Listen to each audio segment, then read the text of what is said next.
A few moments later. Assalamualaikum warahmatullahi wabarakatuh. Kami dari kelompok 1 pendidikan akuntansi kelas A ingin mempresentasikan tentang kerangka konseptual akuntansi keuangan.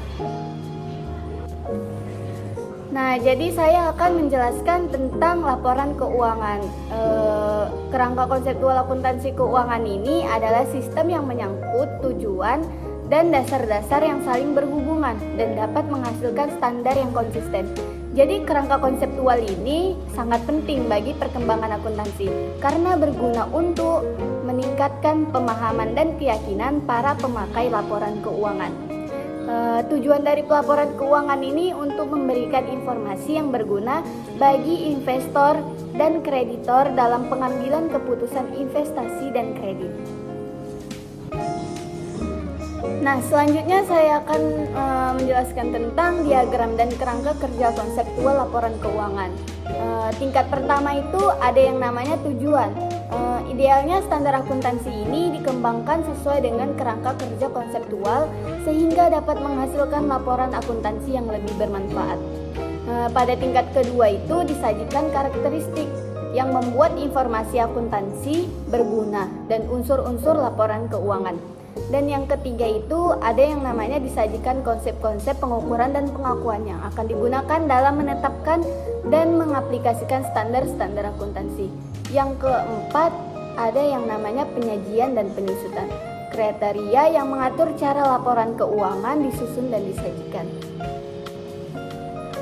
Lanjut ke unsur-unsur pembentuk laporan keuangan. Yang pertama itu ada yang namanya aset. Aset itu kekayaan yang dimiliki individu atau perusahaan yang memiliki nilai ekonomi. Aset ini termasuk ke dalam komponen aktiva tercantum dalam laporan neraca dan dibandingkan jumlahnya dengan pasifah. Terus yang kedua itu ada namanya liabilitas. Liabilitas itu disebut dengan utang. Utang itu kewajiban untuk membayar kepada pihak lain sejumlah uang atau barang atau jasa di masa mendatang akibat transaksi di masa lalu. Dan yang ketiga itu ada yang namanya modal atau ekuitas.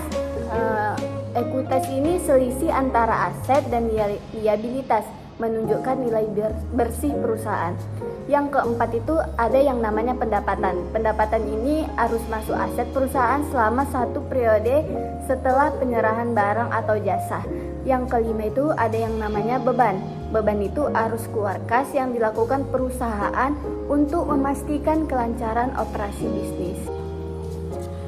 Selanjutnya ada pengakuan unsur laporan keuangan.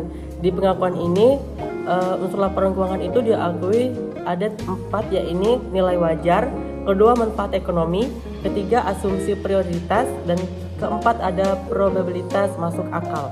Nah, nilai wajar itu apa sih? Nilai wajar itu nilai yang dapat diukur dengan wajar. Maksudnya seperti apa? Maksudnya itu ialah harga tanah yang kita ketika awal beli itu senilai 1 juta. Terus kita mau menjual itu sekitaran 1 juta juga.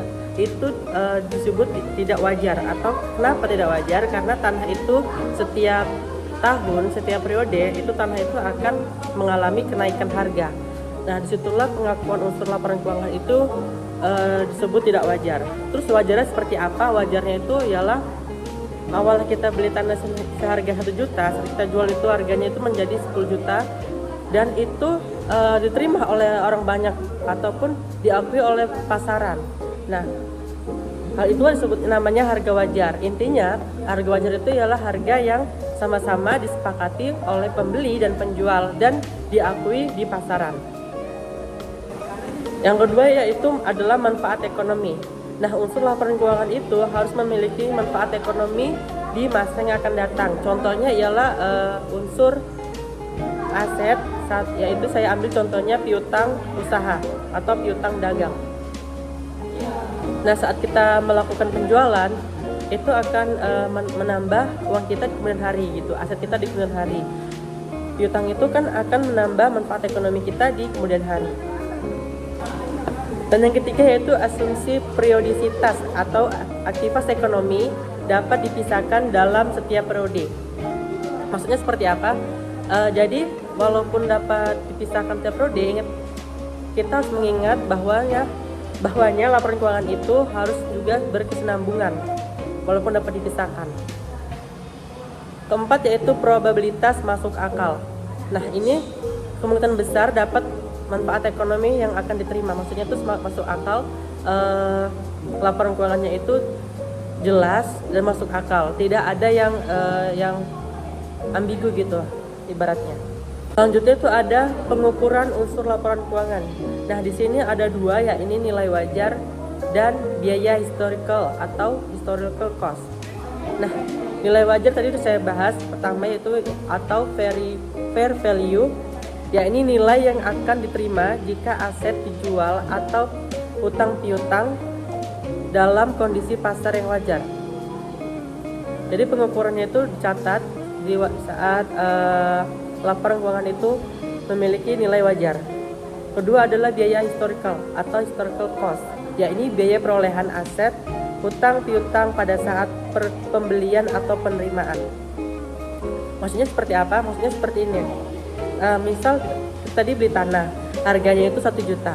1 juta itulah yang akan kita catat di laporan keuangan. Selanjutnya ada standar akuntabilitas keuangan entitas tanpa akuntabilitas publik atau SAKETAP. Nah, standar akuntansi keuangan entitas tanpa akuntabilitas publik yaitu untuk menyusun laporan keuangan bagi entitas yang tidak memiliki akuntabilitas publik yang signifikan. Karakteristik SAKETAP ini menggunakan konsep biaya historis, bentuk pengaturan yang lebih sederhana, relatif tidak berubah selama beberapa tahun. Nah, tujuannya ini ialah untuk menyajikan laporan keuangan yang relevan, handal, dan dapat dibandingkan. Jadi, SAKETAP tadi ini dibuat agar laporan keuangan itu dapat relevan dari periode satu ke periode lainnya dan dapat dibandingkan dari periode satu ke periode lainnya. Kedua, ada prinsip-prinsipnya yaitu akrual, berkesinambungan, serta materialitas. Akrual ini ialah akrual ini adalah konsep akuntansi yang mencatat transaksi keuangan saat terjadi, bukan saat cash diterima atau dibayarkan. Jadi setiap ada transaksi itu harus dicatat tanpa harus menunggu cash itu diterima. Itu contohnya dalam pencatatan piutang.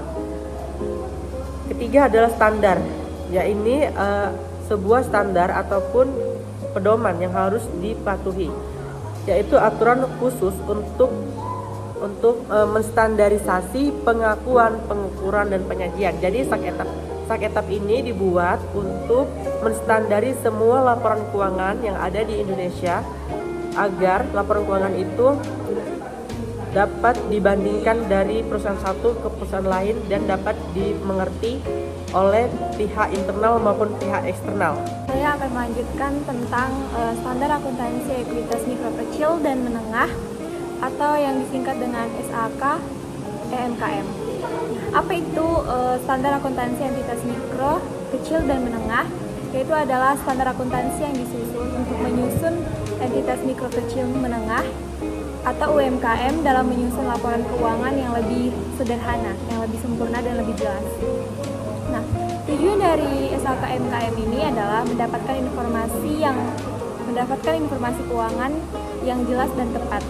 Dia di situ mempunyai penggambaran yang jelas. Nah, selanjutnya ada yang kedua, memudahkan akses ke perbankan atau investor. Yang ketiga ada mengelola bisnis lebih baik karena ada pencatatan keuangan yang rapi. Nah, di sini ada juga jenis laporan keuangan dalam SAK EMKM. Di sini ada laporan posisi keuangan. Di sini ada jenis laporan keuangan dalam SAK EMKM. Yang pertama ada laporan posisi keuangan atau neraca. Yang kedua ada laporan laba rugi. Yang ketiga ada catatan atas laporan atau keuangan. Nah, ada juga perbedaan SAK MKM dengan standar-standar akuntansi yang lainnya. Yang pertama ya ada perbedaan tidak perlu menyusun arus kas. Yang yang kedua tidak perlu pengakuan aset, dan yang ketiga tidak perlu pengukuran nilai wajar untuk aset tersebut. Selanjutnya saya akan menjelaskan tentang kerangka dasar penyusunan dan penyajian laporan keuangan syariah atau KDPP LKS. Nah, apa itu kerangka dasar penyusunan? Kerangka penyusunan ini adalah prinsip dasar yang digunakan dalam penyusunan laporan keuangan entitas yang beroperasi berdasarkan prinsip syariah.